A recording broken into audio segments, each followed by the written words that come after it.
سلاسي أملاك أبرهام ونبي موسى أنا استعلم قدست سلاسي تمسكنوا تمسكنوا تمسكنوا تبل على نفسي بوداسي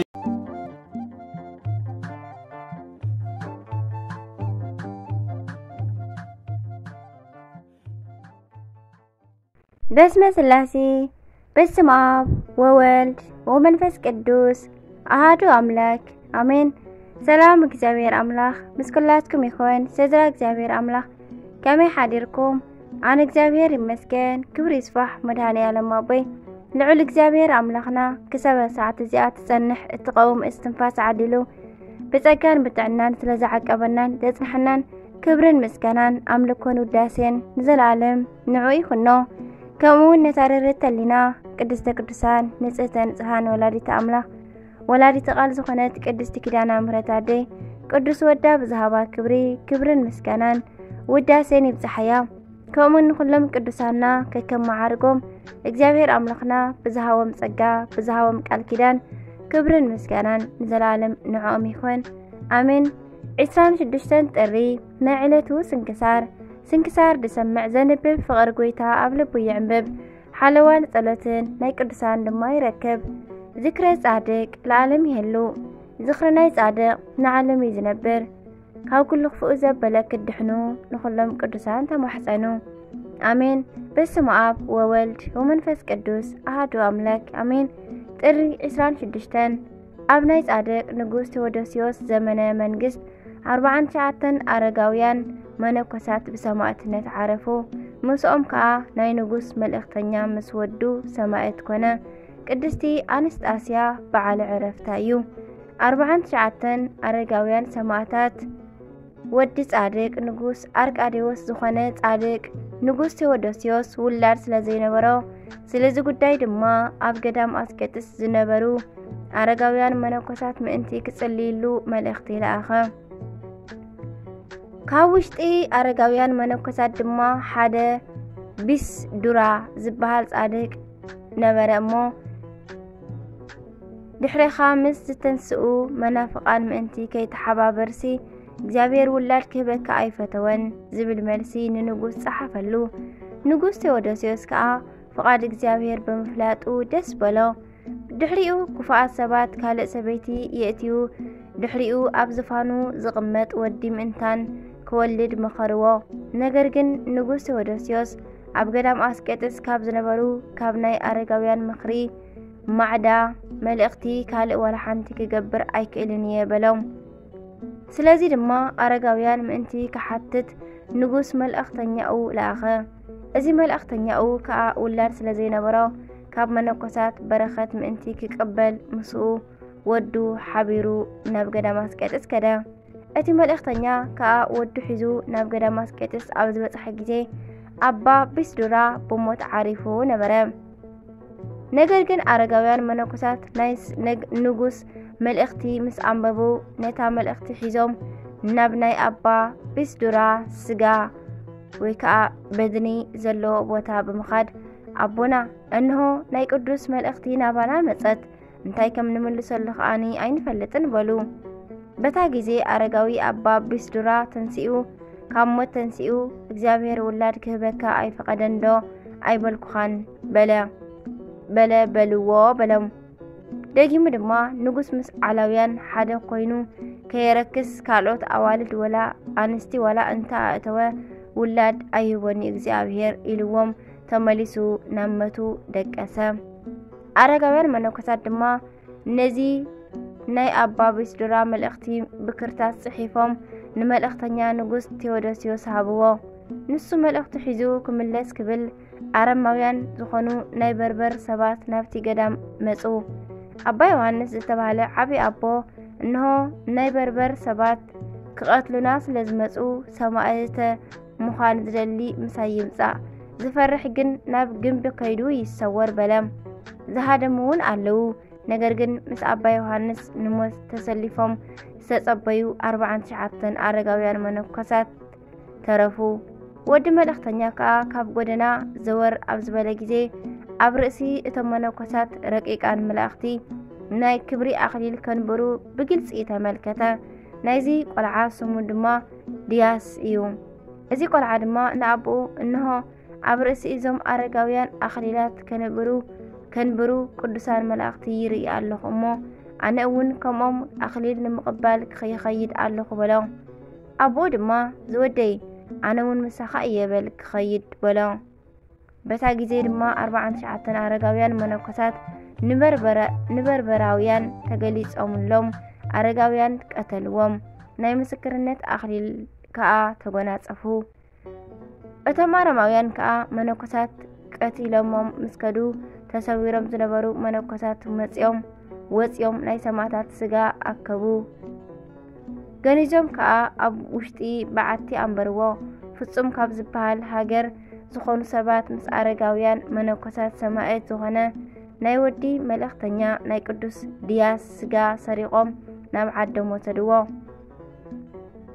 ነገር ግን ዝተኣዘዘ መልኣኽ ነጢቑ ወሲዱ መሊሱ ምስ ናይ ኣቦኡ ስጋ ኣንበሮ። መነኮሳት ከዓ ንናይ ዲያስ ስጋ ካብ ናይ ስጋኡ ንምፍላይ ብዙሕ ግዜ ፈቲኖም ነበሩ። ነገር ግን ኣይከኣሎምን። ምሸት ኣብ ዝፈለይዎ ንግዜ ድማ ንጉሆ ግን ብሓደ ኮይኖም ይረኽብዎም ነበሩ። ካብ ዕለታት ሓደ መዓልቲ ከዓ ካብ ስጋኦም ንሕና ብህይወተ ስጋ ከለና ኣይተፈላለናን፣ ብጎይታናን ኣምላኽናን ኢየሱስ ክርስቶስ ከዓ ስለ ዘይተፈላለና ንስኹም ንምንታይ ትፈሊና ዝብል ድምፂ ተሰምዐ። ካብታ መዓልቲ ንድሓር ክፈላልዮም ዝሓሰበ ሰብ የለን። ኣረጋውያን ንናይ ኣስቄጥስ ገዳም ኣብ ዘጥፍእዎ ግዜ ንናይ ቅዱሳን ሰማዕታት ስጋኦም ኣፍሊሶም ወሲዶም ኣብ ናይ ዝኸበረ ኣባ መቃርስ ቤተ ክርስቲያን ጎኒ ኣንበርዎ። ናይ መቃብር ቦታ ድማ ሰርሕሎም። ኣብ ልዕሊኡ ድማ ኣብ ናይ ሊቀ ጳጳሳት ቴዎዶሲዮስ ዘመን ብስሞም ቤተ ክርስቲያን ሰርሕሎም። ሊቀ ጳጳሳት ኣባ ቤንያሚን ከዓ ናብ ኣስቄጥስ ገዳም ኣብ ዝመፀ ግዜ ለካቲት ዕለት 5 በዓሎም ኣኽበረሎም። እዚ ድማ ስጋኦም ዝተገልጸሉ ዕለት እዩ። ቤተ ክርስቲያኖም ከዓ ክሳብ ሕጂ ኣላ። ብቋንቋ ቅብጥ ብህም ብሲት ብምባል ትፍለጥ። እዚ ድማ 49 ማለት እዩ። ናይ ሰማዕታት ረድኤት በረኸቶም ይሕደረና፣ ብጸሎቶም ድማ መድኃኔዓለም ክርስቶስ ይቕረ ይበለና ኣሜን።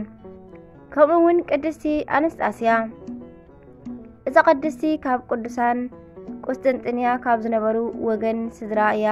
ብመልክዓ ከዓ ብጣዕሚ ጽብቕቲ ስለ ዝኾነት ንጉስ ብስጥያኖስ ክምርዓዋን ንግስቲ ክገብራን ደለየ። ንሳ ግን ነዚ ነገር ኣይፈተወቶን።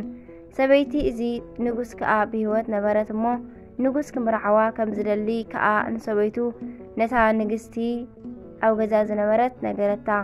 ንግስቲ ከዓ ብሕቡእ ብመርከብ ኣሳፊራ ናብ ሃገረ ግብፂ ለኣኸታ። ካብ እስክንድርያ ወፃኢ ኣብ ዝኾነ ቦታ ከዓ ገዳም ኣስረሐትላ። ቅድስቲ ኣትናስያ ከዓ እታ ንግስቲ ኣብ ዘስረሓትላ ገዳም ብተጋድሎ ነበረት። እቲ ገዳም ከዓ ብስማ ተጸወዐ። ብድሕሪኡ ንጉስ ቅድስቲ ኣትናስያ ኣብ ሃገረ ግብፂ ከም ዘላ ኣብ ሰምዐ ግዜ ደልዮም ምእንቲ ከም ጽዕሉ መልእኽተኛታት ለኣኸ። ንሳ ድማ ነዚ ነገር ተረዲኣ ናይ ወዲ ልብሲ ለቢሳ መስፍን መሰለት።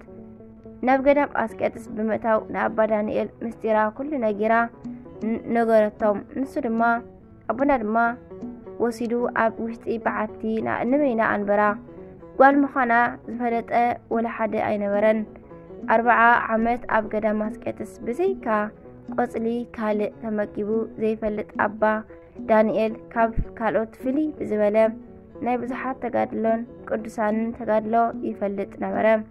ሓደ መዓልቲ ኣባ ዳንኤል ለይቲ ኣብ ውሽጢ በረኻ ብብርሃን ወርሒ ክጓዓዝ ከሎ ኣብ ጎቦ ተቐሚጣ ጸጉራ ንመላእ ሰብነታ ዝተሸፈነ ኣብቲ በረኻ ኣብ ውሽጢ ከውሒ 36 ዓመት ንበይና ማንም ከይረኣያ ትነብር ዝነበረት ጻድቅ ኣደ ረኺቡ ንኹሉ ምስጢራ ነገረቶ። ንሳ ድማ ቅድስቲ ኣማተ ክርስቶስ እያ። ንኣባ ዳንኤል ድማ 38 ዓመት ሙሉእ ኣብቲ በረኻ ምንም ሰብ ከይረኣየት ዝነበረትሉ ተጋድልኦ ብዝርዝር ነገሮም ንሶም ድማ ናብ ገዳሞም ተመሊሶም ንአበምኔትን መነኮሳትን ታሪክ ብምንጋር ልብሲ ሒዞሙላ እንተመጹ ዓሪፋ ጸንሓቶም። አባ ዳንኤል ሕጂ እውን ናይ ቅድስቲ አትናስያ ምስጢራ ንወልሓደ ከይነገረ ሓቢኡላ ነበረ። በብሰሙን ማይ ቀዲሑ ናብቲ ዘላትሉ አፍ ደገ በዓታ ከቐምጠላ ንሓደ ሕያዋይ አረጋዊ መደበላ። እቲ ሕያዋይ ሽማግለ ታሪክ ይፈልጥ ኣይነበረን።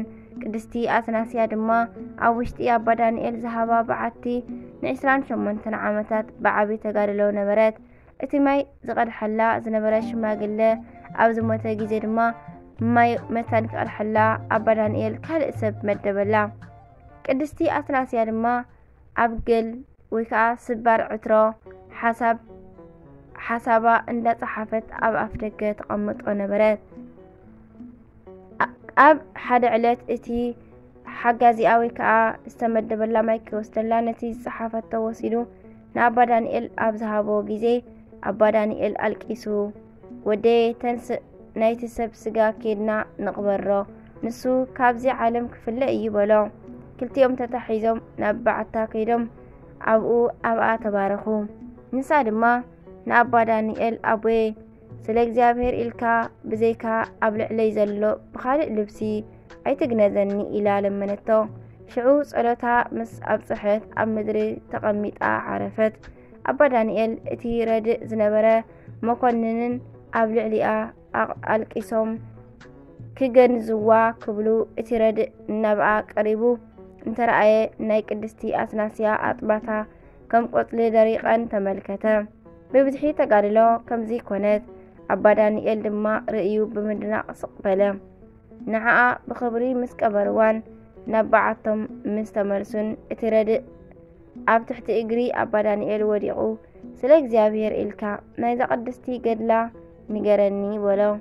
አባ ዳንኤል ድማ ቅድስቲ አትናስያ ካብ ቆስጥንጥንያ ካብ ዓበይቲ ናይ መንግስቲ ወገናት ከም ዝኾነት ስለ ፍቅሪ ክርስቶስ ኢላ ናይዛ ዓለም ክብሪ ንዒቓ ብምግዳፍ ኣብ ገዳማ ድማ ኣብ ውሽጢ በዓቲ ንበይና ወዲ መሲላ ብምንባር ን28 ዓመታት ብዓቢ ተጋድሎ ከም ዝነበረትን ነገሮም። ናይ ቅድስቲ ኣንስጣስያ ረድኤት በረኸታ ይሕደረና። ብጸሎታ ድማ እግዚአብሔር አምላኽ ይቕረ ይበለና። አሜን። ጥሪ 26 ዝኽበሩ ዓመታዊ ናይ ቅዱሳን በዓላት 49 አረጋውያን ሰማዕታት ኣብ ውሽጢ ገዳመ አስቄጥስ፣ ቅድስቲ ኣንስጣስያ፣ ቅዱስ ዮሴፍ መፍቀሬ ነዳያን፣ አባ ጽህማ ካብ ሰዓቱ ቅዱሳን። ወርሓዊ በዓላት ድማ ቅዱስ ቶማስ ሐዋርያ፣ አቡነ ሀብተ ማርያም ኢትዮጵያዊ፣ አቡነ ኢየሱስ መዓ ዘሃይቅ ኢትዮጵያዊ፣ አቡነ ሰላማ ከሳቴ ብርሃን ከሳቴ ምስጢር ኢትዮጵያዊ። አሜን። ስንክሳር ድሰምዕ ዘንብብ ፍቅሪ ጎይታ ኣብ ልቡ ይዕንብብ። ሓለዋን ጸሎትን ናይ ቅዱሳን ድማ ይረክብ። ዝክረ ጻድቅ ለዓለም ይሄሉ ዝኽሪ ናይ ጻድቅ ንዓለም ዝነብር። ካብ ኩሉ ክፉእ ዘበለ ክድሕኑ ንቅዱሳን ተማሕፀኑ። ወስብሐት ለእግዚአብሔር ወለወላዲቱ ድንግል ወለመስቀሉ ክቡር። አሜን አሜን ለይኩን።